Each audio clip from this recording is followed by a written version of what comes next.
Chapter 29. The Edda. We can consider the German Edda the Germanic Bible. This archaic book contains the occult knowledge of the Nordics. The accounts about the genesis of the world, described in the Edda, are as follows. In the beginning, there were two unique regions, one of fire and light where the absolute and eternal being, Alfeder, ruled, and the other, a region of darkness and cold called Niflheim, ruled by Surt the Black. Between one region and the other, there was chaos. The sparks that escaped from Alfeder fertilized the cold vapors of Niflheim, and Ymir, father of the race of giants, was born. The cow, Udhumla, from whose udder flowed the 4 rivers of milk, was created in the same way in order to nourish him. Satiated, Ymir fell asleep, and from the sweat of his hands a giant couple was born, male and female.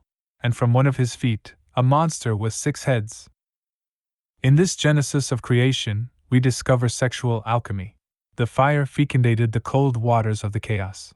The masculine principle, Alfeder, fecundated the feminine principle, Niflheim, dominated by Surt, the darkness, to bring forth life.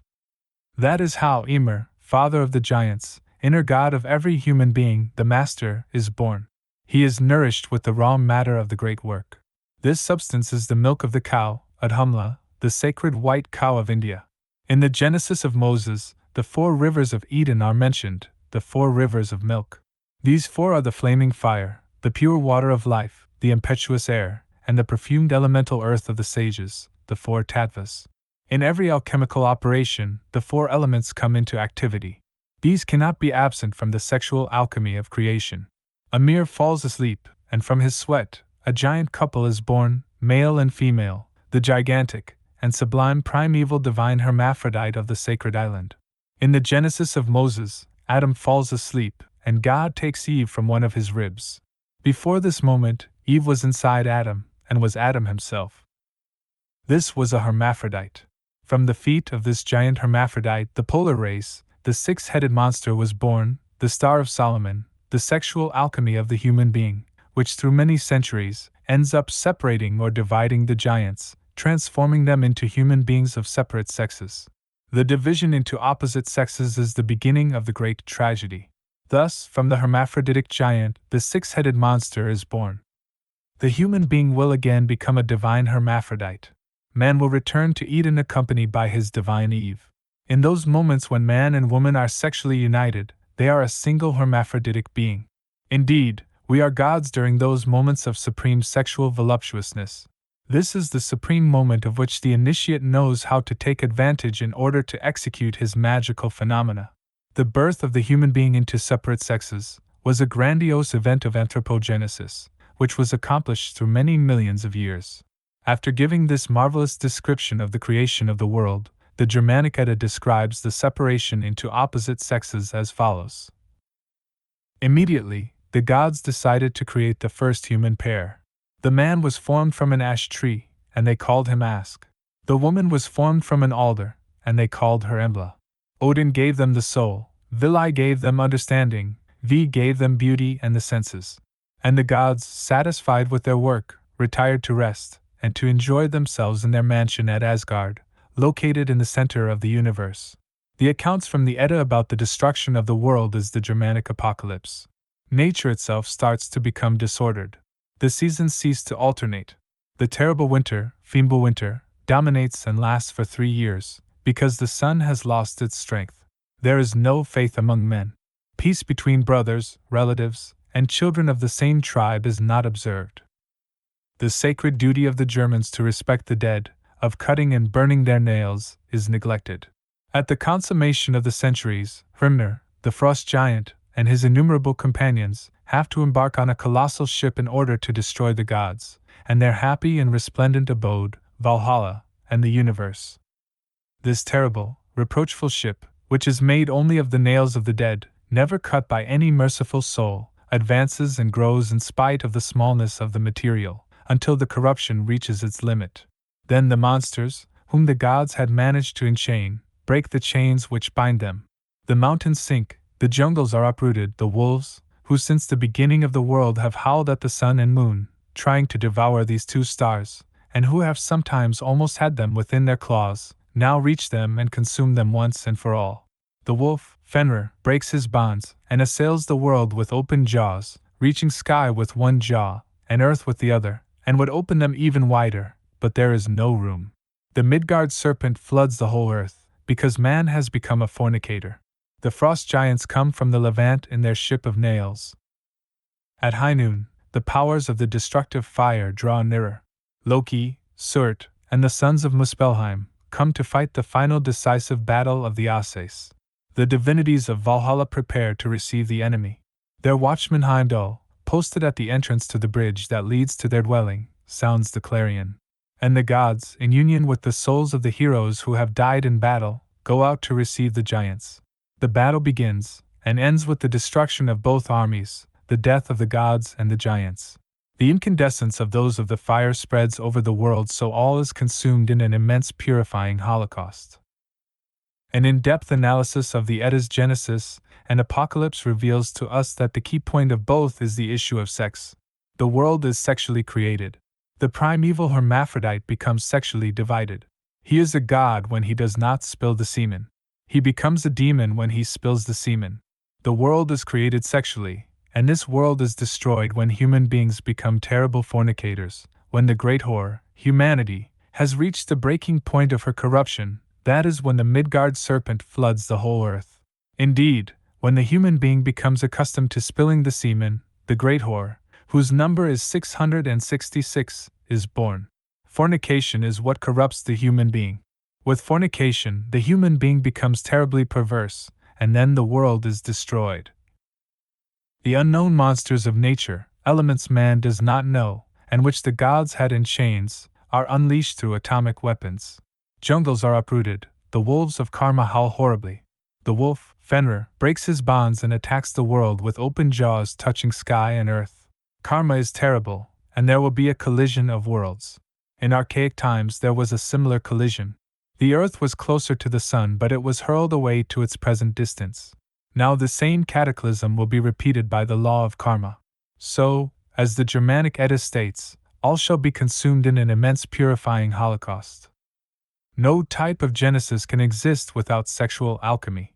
No type of apocalypse can exist without sexual degeneration. Every Genesis and every apocalypse is based on the phallus and the womb. The fire creates, and the fire destroys. Indeed, the destructive powers of the fire are already underway. Atomic wars will definitively unleash powers that will consume the earth. This race will soon be destroyed by fire. The hour to comprehend the necessity of totally penetrating the path of perfect matrimony has arrived. Only those who resolve to follow this path can save themselves from the abyss and the second death. God shines upon the perfect couple. Human salvation. In the name of truth, we have to recognize that the problem of human salvation is a true Chinese puzzle, very difficult to solve. Jesus emphasizes the tremendous difficulty of entering the kingdom of esotericism and attaining eternal salvation. It is urgent to fabricate soul if indeed what we want is to save ourselves. We have already stated the human being only has an embryo of soul incarnated. We have also stated that we need to fortify this embryo, and later incarnate cosmic soul. Now it is good to clarify that to incarnate soul basically means to be assimilated, devoured by the tiger of wisdom. We need the tiger of wisdom to devour us. This tiger is the intimate, our real being. The Aztecs state that the first race which existed in the world was devoured by tigers. The temple of the tigers existed in the Yucatan. Quetzalcoatl snatched the human heart with his tiger claws. The tiger cult was never absent from any of the mystery temples of America. The Order of the Tiger Knights was very sacred in Aztec Mexico. It is interesting to remember that during human sacrifice, the hearts of maidens were offered to the gods. All this contains an esoteric meaning, which the learned ignoramuses of this century do not understand. Obviously, we do not approve of human sacrifices. Such sacrifices were barbaric. Millions of children and maidens were sacrificed to the gods. These were horrifying scenes of pain. That is abominable. However, we only reflect on the fact of offering the bleeding heart to the gods. That fact is tremendous. The intimate needs to swallow the heart of man, that is to say, to assimilate it, absorb it, devour the human personality who has fabricated that which is called soul. It is tremendously true that the intimate is like a tree with many leaves. Each leaf is a human personality. The intimate does not have one single personality, as pseudo-esotericists believe. The intimate has various personalities, and what is most astonishing is that he can have them incarnated in different parts of the world. When a person does not fabricate soul, it is logical that he is lost and tumbles into the abyss. However, this is of no importance for the intimate. This is like a leaf that falls from the tree of life, one leaf without any importance. The intimate continues attending to his other personalities, struggling for them to fabricate soul in order to devour them as a tiger of wisdom. Therefore, the value of the person, the intellectual animal called man, is less than the ash of a cigarette. However, fools feel themselves to be giants. Unfortunately, within all the pseudo-esoteric currents, a great number of mythomaniacs exist, individuals who feel themselves to be masters, people who enjoy when others call them masters. Individuals who believe themselves to be gods, individuals who presume to be saints. The only one who is truly great is the spirit, the intimate. We, the intellectual animals, are leaves the wind tosses about, leaves of the tree of life, that is all. Man is a hybrid mixture of plant and phantom. A poor shadow that can only achieve immortality if it fabricates that which is called soul. Humanity has failed.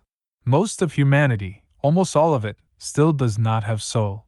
The great majority of humans are dead leaves, which the hurricane of fatality drags to the abyss. They are leaves that have come off the tree of life. The Germanic Edda states that the wolf, Fenrir, breaks his terrible bonds. Karma falls upon the whole of humanity. The divinities of Valhalla will fight the enemy. The Midgard serpent floods the whole earth, and this world is a failure. Germanic mythology is Nordic. The wisdom comes from the north. The first race was devoured by the tigers of wisdom. That was an immortal race. The second race was swept away by strong hurricanes. The third race was converted into birds, the fourth into menfish, the fifth into goats. The cradle of humanity is in the north. The Germanic Edda is Nordic wisdom.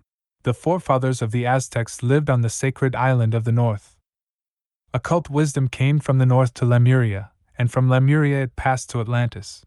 After the Atlantean submersion, the wisdom remained on those lands that formed part of the Atlantean continent. India never formed part of the Atlantean continent. It is absurd to think all ancient wisdom comes from India. If we want to find the wisdom of the serpent, we will find it in Mexico, Egypt, the Yucatan, etc. Indeed, these countries formed part of Atlantis. It is urgent to study the Germanic Edda. It is urgent to know how to read between the lines. Then, afterward, one must investigate Easter Island, Mexico, the Yucatan, etc. The Germanic Edda, with its Genesis and its Apocalypse, is pure sexual magic. The root of our being is found within sex. We need to be devoured by the serpent. We need to be devoured by the tiger. First, the serpent devours us, and then the tiger.